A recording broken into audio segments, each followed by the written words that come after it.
for doing the honor of allowing me to speak at this very important occasion.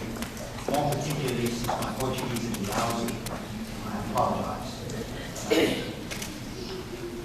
Secondly, my congratulations to my hosts, to all of you, to the remarkable progress that I've heard and learned about in the last little while.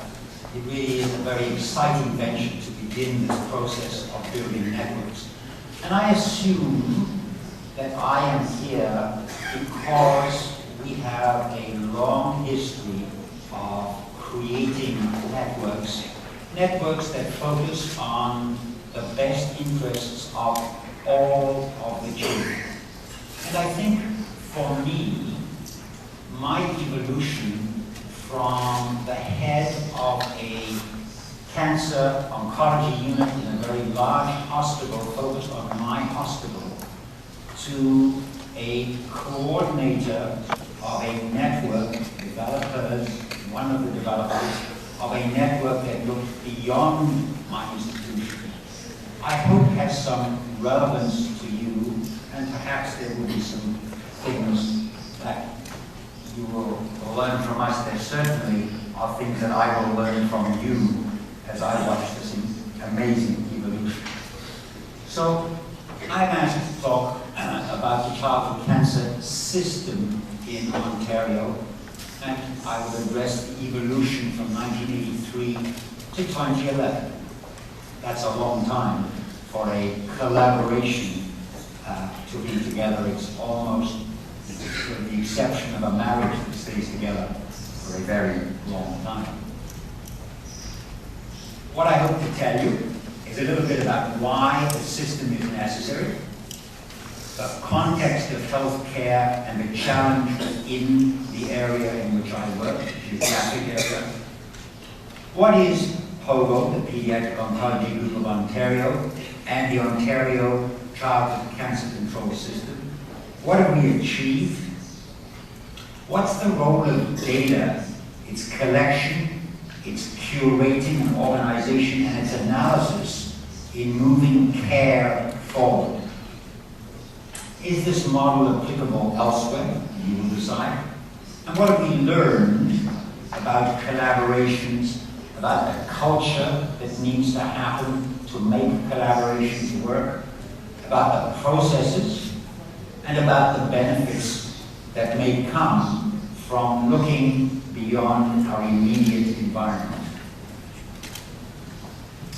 Dr. Santini has already addressed some of these issues. Size counts. Childhood cancer is 1 to 2% of the cancer incidence. If that's the cancer incidence, that's pediatric cancer. That's why it's been such a struggle to make our case that it's important. The rest of the elephant is much more important. The other piece to say is the rest of the elephant votes. Voting counts. There is a political implication. But the case that we have been able to make successfully really rests with this graph. This is the potential years of life lost in childhood for the age range 0 to 19. This is Canadian data from 2000.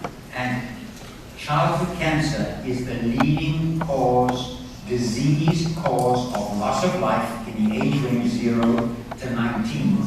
And if you look at the age range 0 to 14, it is the second biggest killer. So what would be some of the political responses? So what is this? If you look at the potential years of life gained from treating cancer, childhood cancer, which is only 1 to 2% of the incident rate, contributes the second largest number of years of life gained. Is that important?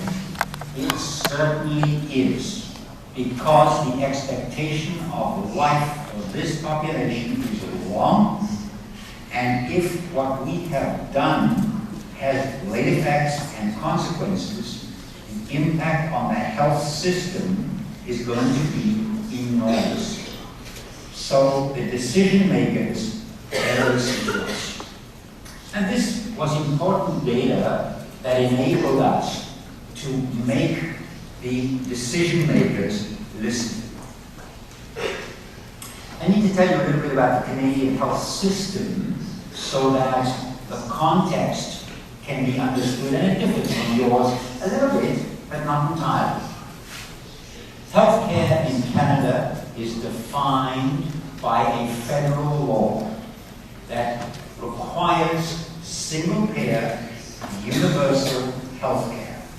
And that healthcare must be accessible, equal, portable, and no cost for direct care to the patient or the patient's family.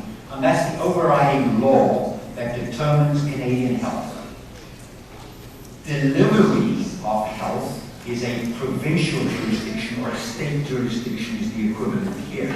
So the law defines what you must do, but where it's done is determined by the state.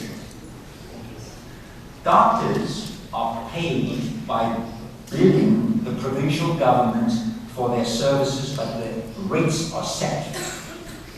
In academic settings, such as the one I have worked in, there is an alternative payment plan.